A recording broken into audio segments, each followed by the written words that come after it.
Hi, everyone. Welcome back to Book Club. Today is a very special book club. I find it almost impossible to choose a favorite book. I feel like it's like saying who your favorite child is, but it is entirely possible that if someone has asked me what my favorite book is, I have answered with The Lover. A little bit about Duras. She was a French novelist, playwright, screenwriter, essayist, and experimental filmmaker. Now, I've been holding out on doing this book because it is so special and meaningful to me. And now I'm very glad I did because our guest today could not be more perfect. Olivia is an artist and literary translator. Her latest translation is The Easy Life, published in 2022. She currently lives in Catalonia, Spain, which is where we will be talking to her from. I couldn't be more excited for this conversation. Truly is one of my favorite books. While I could do an extensive book club on just the themes of The Lover itself, I wanted to do things a little bit different today. Olivia and I are going to talk about all of this through the art of translation. Now, without further ado, let's talk to Olivia. Hi. I'm so excited for this. Me too. You are the book club's first translator. How did you become a literary translator? So I did not think I was going to translate in my life, really, even though I've always grown up with languages. Because I grew up bilingual, native bilingual with French and English, but then I also lived in Spain, and so I spoke Spanish and Catalan. But I was always interested in writing. And then when I went to university, much later, I went to obviously I learned these languages as a kid, and then I went to the American University of Paris. Yeah. And I studied comparative literature. That's where I was actually introduced to Duras. It felt just right to continue my studies and do an MA in cultural translation. It was all my same professors. So a lot of it was like, I don't really want to leave. I adore these people. I want to keep learning with them. It was either that or doing an MFA in writing at Goldsmiths in London. And there was something about my writing, because I do write, and there was something about my writing that had always been a bit of translation, because I'd always moved around, and so I always felt like I was translating myself from French, kind of. And so I was like, I think this would be really interesting. What languages do you translate and work with now, and how many languages do you speak? I speak 4 languages. Fluently: French, English, Spanish, and Catalan. Catalan I just recuperated for the last 3 years. I had it as a kid, lost it, got it back. And then I only really professionally translate from French to English. But I've done English to French, and now I'm starting to do some Spanish and Catalan to English. Okay. But let's say the most natural has always been French to English, because those are like my native languages. Now, is there a common misunderstanding of what translators actually do? Because I feel like we've all had moments of copy and pasting something into Google Translate and it gives you a response that you know is not the intention of whoever said it or wrote it. So how do you describe the art of translation to those who don't understand the multitudes it contains? Right. Yeah. I mean, it's definitely, Google Translate makes it look so easy. And then you see that it's actually not working when it's that easy. So the thing about translation is there's a lot of what people don't realize maybe is that it's a very strange practice in a lot of ways, because there's this element of, I always think of it a little bit like acting too. Like there's this element of you getting, especially if you're doing literary translation, of you getting into the skin of the author and sort of having to embody the author and almost write the text a second time, which is almost spiritual. Like there's no really, I know that you have with acting, you don't really know what happens when you become a character. It's the same with translation. It's like, how do you actually meet the author at the moment they wrote the text so that you can actually write it a second time? So there's this element of kind of having to let go, but at the same time, you also are controlling so much of what you're doing. You're thinking so hard about your choices. It's not just looking at the dictionary and thinking, okay, this word means this. No, there's so many layers to all of it. There's so much writing on translation, particularly when you're working with people like Duras. Are you ever afraid of stripping the essence of her work when translating? Like, how do you keep someone like Duras? Well, so I co-translate her with my co-translator and also my great friend, Emma Ramadan. We did the masters together. That's how we started translating her together. over our shared obsession with her. And that is like our number one worry. We always are very worried of stripping her of that feeling, because for us, the most important thing about Duras is not necessarily what the words mean on the page, but how the text makes you feel as you read it as a whole, and sort of as you're moving through it. And so I think, yes, like absolutely, we're very afraid of that as we're doing it. But that's also, there's like this element of just, we have to let go into it and trust her rhythm, and really trust that if we follow her rhythm, we will get to her voice. And it's interesting because we're also co-translators. So obviously, you know, although I think that we read her in a very similar way, we're two different individuals. So there's also this thing of us having to like regroup at the end of every draft, individual draft, and sort of merge our own voices into the voice of Duras. I mean, and that's the incredible thing about literature, and particularly Duras, I think, because she doesn't write in a very conventional way. There's a lot of dialogue that isn't necessarily clarified by punctuation, and you find yourself getting lost in the rhythm of it. You know, I've given this book to so many people and everyone has a different relationship to it. I know that like you've also translated Me and Other Writing, which is one of my favorite pieces of her work as well, and The Easy Life, and you're talking a lot about the rhythm of Duras, which is easy to get swept into in reading her. How do you approach translating some of those chaotic and melodic sentences to elicit that same feeling in the reader? So first of all, I feel like translation, another thing I will say is that it's the closest reading you can ever have of a text, which is sort of why I wanted to translate Duras in the first place, because I feel like it's like the most up close and personal you will ever get to that author and that text, you know? I think especially in those passages which feel like if you isolate them in translation as you're like looking at them just as a sentence, you're like, what does this actually mean? I'm lost, you know? And so this happens to Emma and I often, where if we isolate these sentences from the whole, we're like, we don't really even know how to approach this sentence. So there's a moment where we just have to like let go and almost translate as if we're writing. I wouldn't know how to really even describe that, because it's like, it's very difficult to do. It's almost like you just have to like read a passage and then just like try to write it a second time in English.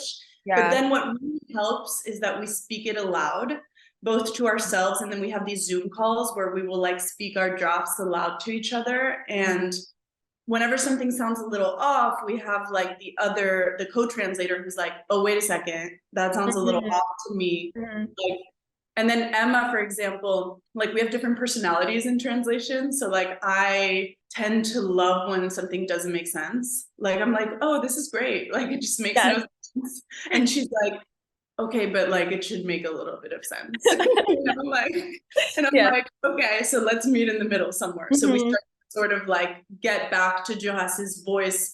And honestly, I think sometimes Duras didn't know what she was saying. I think we, even as people, you know, like I think we say things and we don't have the absolute truth of what we are saying. Do you ever find yourself, especially because you work with a co-translator, do you find yourself getting stuck on a word or a sentence? And how do you settle on something that feels closest to the truth in these moments? Like, do you feel like they tend to be more matters of the head or of the heart? It's like we weigh them out. It's sometimes it's a bit of a battle. I didn't want to bring astrology into this talk, but I'm a Gemini and she's a Virgo. So we're kind of like, I'm just like, let's go with the flow. And she's like, let's understand what we were talking about. I am a Virgo, so I'm like stick to the facts, organized, like it makes sense. Honestly, what's really interesting about co-translating in those moments is that our conversations become so interesting regarding like the language she's using and what exactly this article is doing in the French that it can't do in the English. There's just like very specific grammar things and syntax things that we end up having to kind of like nitpick over. But I think most of the time it's a matter of the heart. Like when we hear the sentence after we've sort of like picked out little areas we want to change, and we're like, this is Duras. Like, this is no longer how Emma sees it, or this is no longer how I see it. Like, this is Duras. So it's really just, if you feel it, that's her, you know, and it's hard to explain. And I think it actually does Duras a disservice to try and over-intellectualize her work. One of my favorite and most hilarious quotes of hers about The Lover is when she described the book as a load of shit. She said in an interview, it's an airport novel. I wrote it when I was drunk, and yet it's become a modern classic. Like it won one of France's most prestigious literary prizes and was made into a film, which she also then later discredited and then wrote another book that she claimed was better to kind of mess with the director of that film. Knowing her so intimately and working with her the way that you do, why do you think she disregarded this particular book? So I've thought a lot about this because I just reread it for our talk. I hadn't read it in like 10 years. It's interesting because as I was reading it, and I'm like curious if you maybe felt this or not. So I read this interview at the back of the French copy I got, which is like this kind of nifty copy, like hardcover. It's really interesting because she's like, yeah, actually this book was supposed to be called The Absolute Image. It was supposed to be this text that sort of was with a photo album that she had found of photos of her youth. And it's funny because when I read it, I was, because it's so disjointed. It's like all these different moments in her life sort of like collated. Yeah. And I was reading it and I was like, this kind of reminds me of Instagram. Almost like every paragraph is like a post. Also, the way she's describing her image and how she's like very obsessed with this hat and these shoes she's wearing and how she's like presenting herself as a 15-year-old. And I was reading it and I was like, it has that same kind of like feel as Instagram does, where it's like snapshots and you're sort of like remembering things based on these images. Also, there's this thing about the book where maybe this is why she's like, it's a load of shit. I really feel like it's the most accessible of her books in some sense. I don't know if you agree with that, but there's actually this quote that I think I should read because it's like what she said about this book. And I think it kind of like speaks to what you're asking me, but she's like, I understood later that it was not the current me who had nurtured the book, nor found the order of how it unfolded, but someone in me, someone I thought I no longer knew and who I had allowed to run free with it. To tell you the truth, I don't think there are any great novels nor true novels that are outside of the self. I'm the story. I am. Like, I think that it's the 15-year-old her who wrote that book. It's not her as a 70-year-old woman. Like, it's an adolescent book in a lot of senses. And it's so interesting that she wrote it, later on in life, because I also feel like this is a lot of people's introduction to her work. What was the first piece of her writing that you read?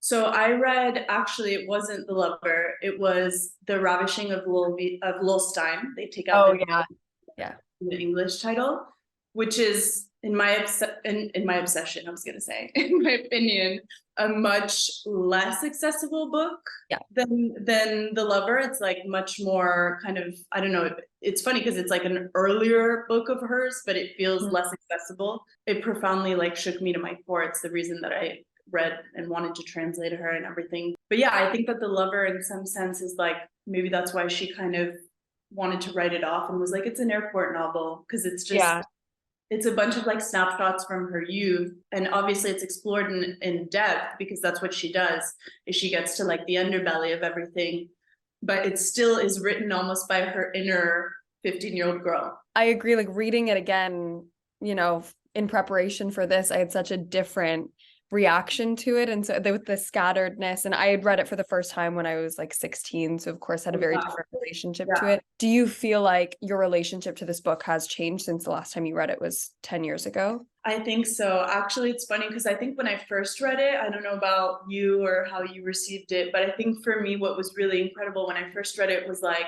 I felt very seen and I felt like less alone in a way, like that someone could put some of the things I maybe had been feeling in my youth or at that time into words. And I think now looking at it 10 years later with, I'm not 70 years old, but I've obviously grown into like a woman, I guess. I felt really touched by it, like looking back sort of at the person who had read it the first time. My first time reading it, I really read it as a love story. That was the center of it for me. And rereading it over these past couple of days, that did not feel like the central part of the book at all to me. And so it kind of softened me to the version of me that read this as a love story like 7 years ago. I mean, when you look at it, it really is about what that love story or that desire that she feels, how it empowers her and sort of what it means for her, not what it means for them. And I think what's really interesting about this book, and I noticed it a lot more this time around, there's a lot of passages where she's talking about her kind of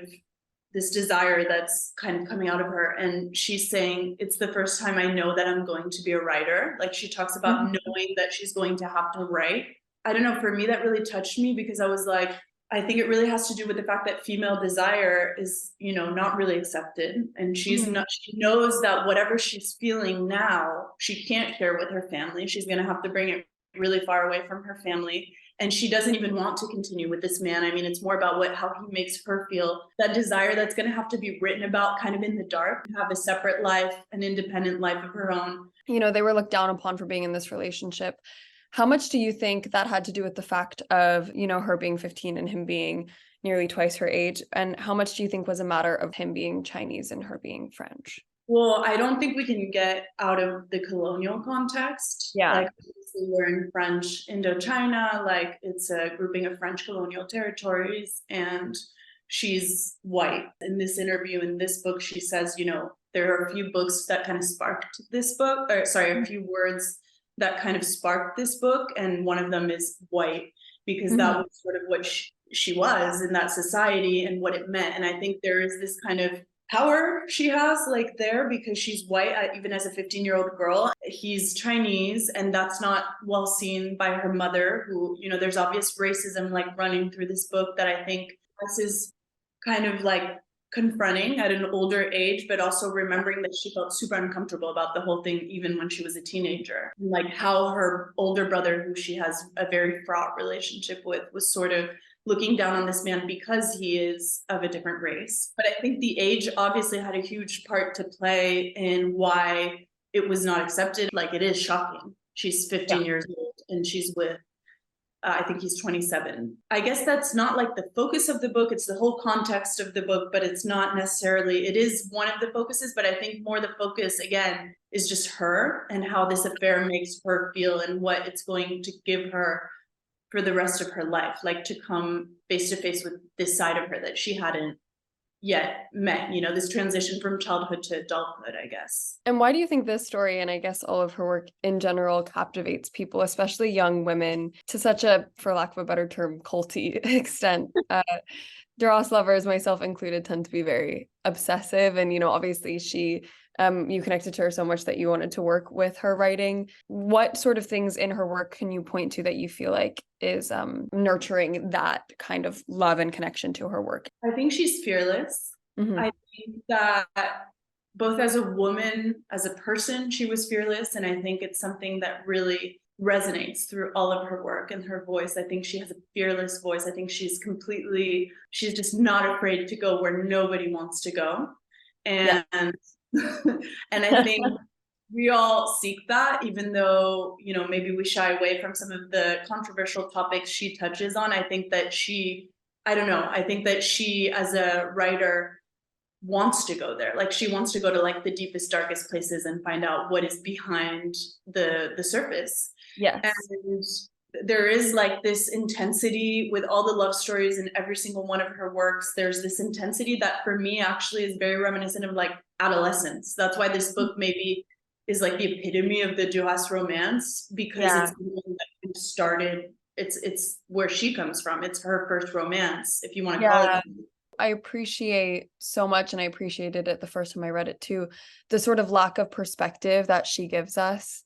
So you really feel like you're experiencing it all with her. It's not like everything in retrospect. It's very much like, this is what was happening in the moment, and maybe I'm not this way now, but so much understanding and space to hold what she was feeling and going through at the time. For me, I think that's the thing that captivates me most about this novel and all of her writing, is that you experience it along with her. You don't ever feel like you're sort of watching something, like it's not a flashback, you know, those really bad flashbacks in films. Like, you are actually living it like in the moment with her.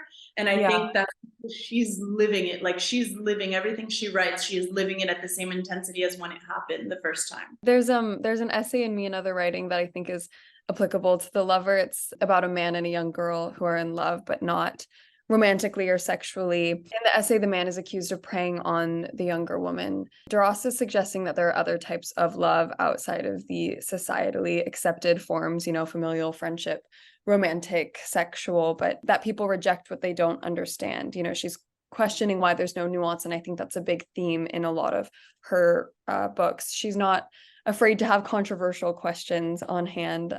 What force do you think drives this exploration in her writing? I think there's like, okay, a direct parallel with her life and sort of what she lived as a 15-year-old. She lived a taboo relationship where people didn't understand what this was between her and this man. And I think there's like this really kind of maybe recurring pattern that then kind of like she's interested in going where, you know, the taboo areas, like you said, the areas where that are controversial. But she doesn't like things to be tied up in like a neat package and neat words where you're like, oh yeah, you know, like for example, with the essay you're talking about, it's about, I think, this 40-something-year-old man who just becomes, who has this just deep, love, you know, which is very hard to understand for like this girl that is not his daughter, who's, I think, if I remember correctly, is like 10 or something like that. And the girl reciprocates it. Her name is Nadine. I think that for Duras, like this is life, like this is life is complex, it's mysterious, like you can't always just like encapsulate it in one little word or one little, you know, you can't put someone in jail because of something that you think is happening when it didn't happen. Like I don't know, she's very I think that she's very interested in these areas that can't be explained. And that she wants to kind of probe that and see like what's behind the surface. Do you feel like working with her writing, you have to fully understand the nuances and those sort of gray areas that Duras explores in order to honestly translate?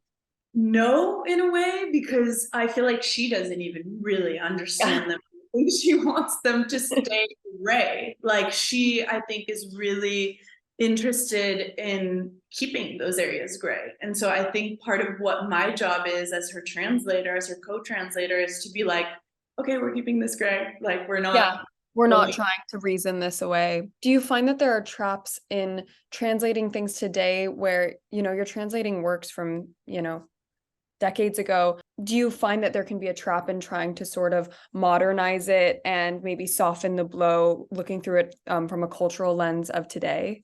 Oh, absolutely. I don't think we can do that with her work.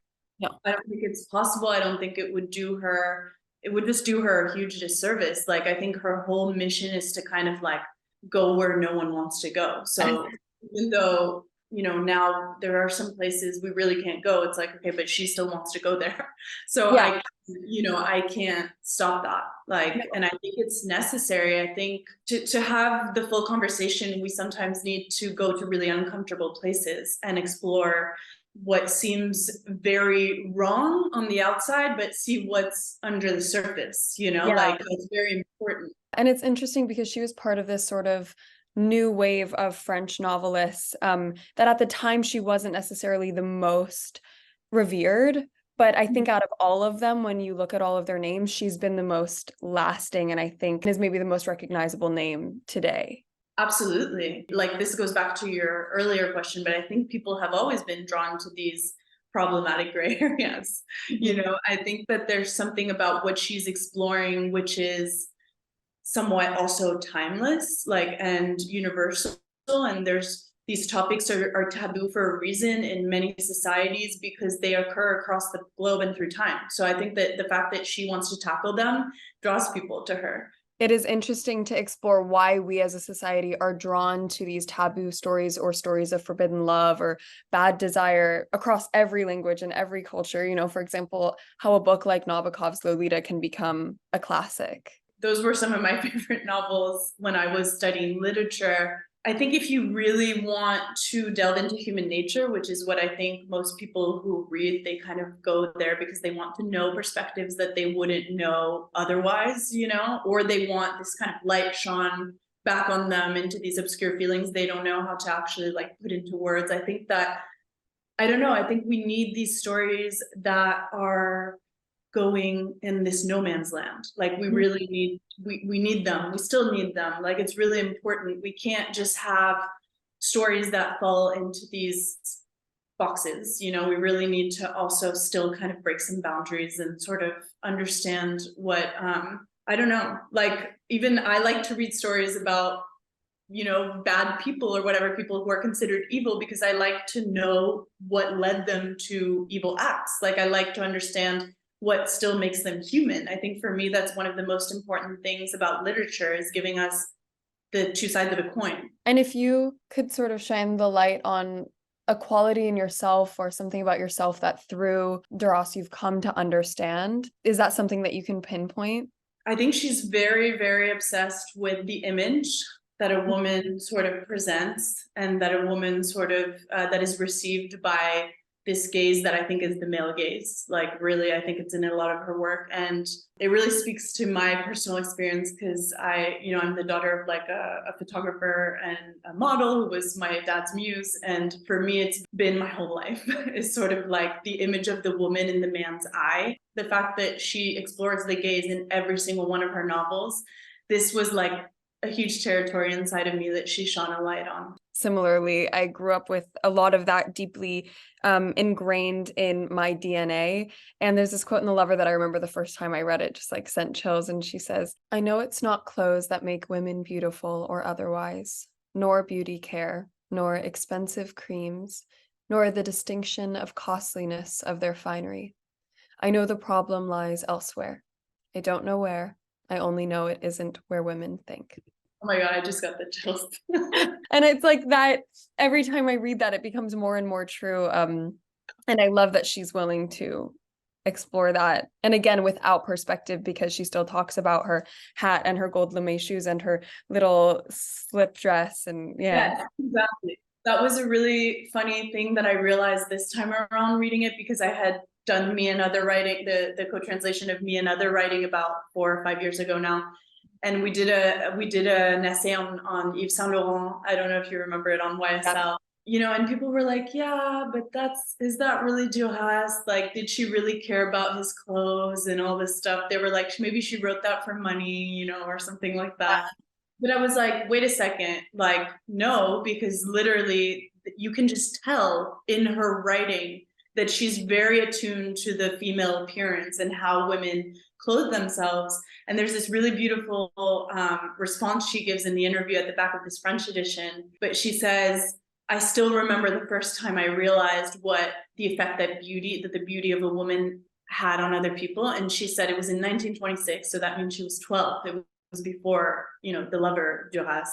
And she's like, "I was on a street corner and I saw this woman arrive, and she describes the dress. And I'm like, oh my God, she's using the same language that she did in the Yves Saint Laurent essay." A big preoccupation of hers, like the female image and the way females present themselves, but also are received in the world, and the way that they control their image. Lastly, if you could suggest one book for anyone watching who hasn't read Duras, what would you recommend first? So it's not because I co-translated it, but If it is, it's okay.